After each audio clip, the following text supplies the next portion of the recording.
going on, everybody? Jason here. I want to talk to you about filtration, but real quick before we do that, I want to give a shout out back to Brandon from All About DIY. He made a video on a 75-gallon tank. He made one of these internal acrylic filters. He said he got the idea from me, gave me a shout out. So hey, thanks buddy, I really do appreciate that. I think it's awesome, this aquarium community, how we can give each other ideas and help each other out like that. And there's actually things he did with his that I like better than mine, which I am going to use when I get a bigger tank for my Jaguar. So if you guys haven't heard of him, go check out All About DIY. He's got some great videos, so thanks Brandon. I might get a lot of bad feedback from this video because I'm probably going to say something that a lot of people disagree with. What is the best filter to use? My answer is every single one of them. I will explain. I have used and made just about every type of aquarium filter you can think of. I've used the hang on the back filters, I've used the sponge filters, I've made my own sumps, I've made trickle filter that sat on the back, I've made this internal filter. I mean, I've used lava rock for biomedia, I have used ceramic rings, I've used the BioHome Ultimate Filter Media, I'm now currently using these sponge filters as my biomedia. I have used just about everything you can think of. And when my filters in my tanks were cycled correctly, no matter what filter I used, my readings, my water parameters, I got the API master test kit. My water parameter readings came out the same for every tank that I had based upon the bio load in the filter. And what I mean is, if I change this filter to another one, and if I mathematically did it correctly, my readings would come out the same. I always got the same readings no matter what filter I used. And the reason for that is it doesn't matter what filter you use. What matters is if you set it up correctly mathematically. And I will explain. There's two key ingredients to make a filter work properly. And it doesn't matter whether it's an HOB or a canister or something, whatever. There's two main ingredients. That's your GPH, your gallons per hour. You want to make sure that your filter is turning over your tank at least 5 to 6 times an hour. That's my opinion. You might be able to get away with less, just depending on the bio load. But overall, turn your tank over 5 to 6 times an hour. Again, doesn't matter what filter you have. Okay. Number 2, you want to have proper and adequate mechanical and biological filtration. The mechanical is whatever media you're using to trap your particles, which I like the filter floss. You can buy it from Walmart. It's pillow bedding. It will polish your water crystal clear. And then you can use practically anything you want for your biomedia. I use the ATI sponges. I cut them up and stuffed them down there. They work great. You can use lava rock, ceramic rings, BioHome Ultimate Filter Media, which is really good, by the way. Shout out to Pond Guru. You can practically use whatever you want for your biomedia. These are the two main ingredients to make a filter run properly, is GPH and your internal media that you use. Now, let's use some math here, right? So let's just say this is a 50-gallon tank, whatever. Let's say we want to turn our tank over twice an hour. We got a 50-gallon tank, so we need to pump 100 gallons an hour.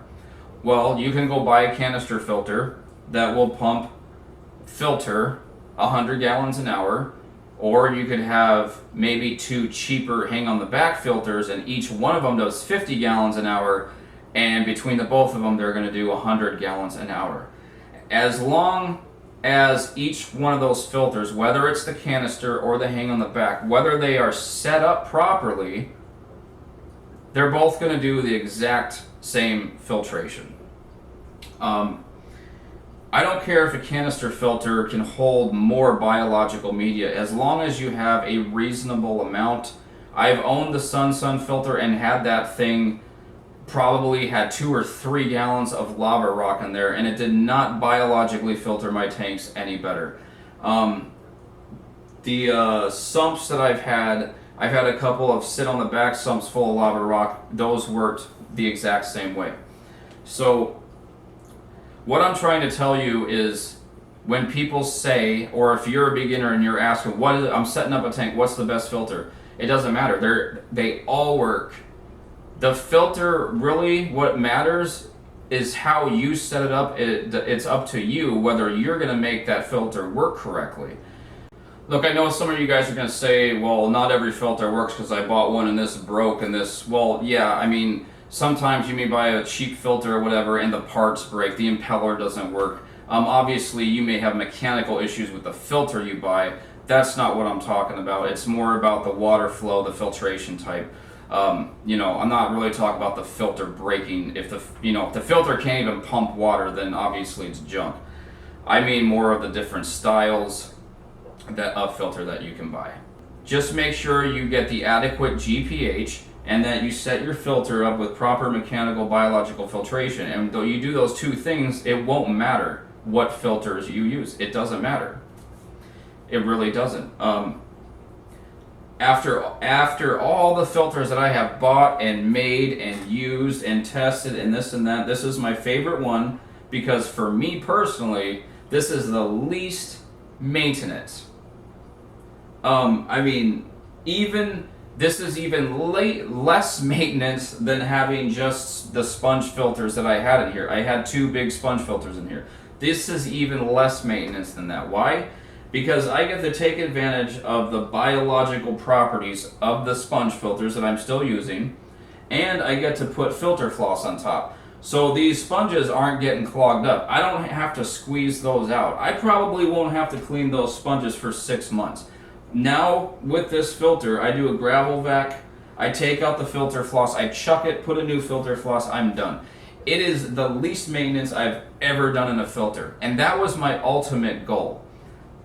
And I would think that would be everybody's goal, is to find a filter that is the least amount of maintenance. I mean, who wants to mess with a filter? The Sun canister filter I had worked really great. I have nothing bad to say about it. It worked. It was a nightmare to clean. I mean, dragging a heavy freaking canister filter over to your sink and cleaning it out is just a pain in the freaking butt. I would rather change this filter floss once a week than clean a canister filter once a month.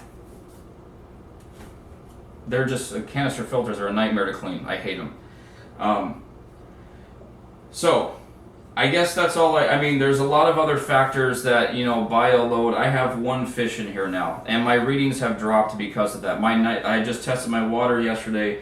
My nitrates have dropped because there's 1 fish in here. The bio load has sunk. I'm feeding 1 little fish. He will eat every single piece of food that's in there. I don't give him a lot, but the food that I do drop in there, it's not like you have a bunch of fish, you drop in food, some of it gets lost and brings up your nitrates or whatnot.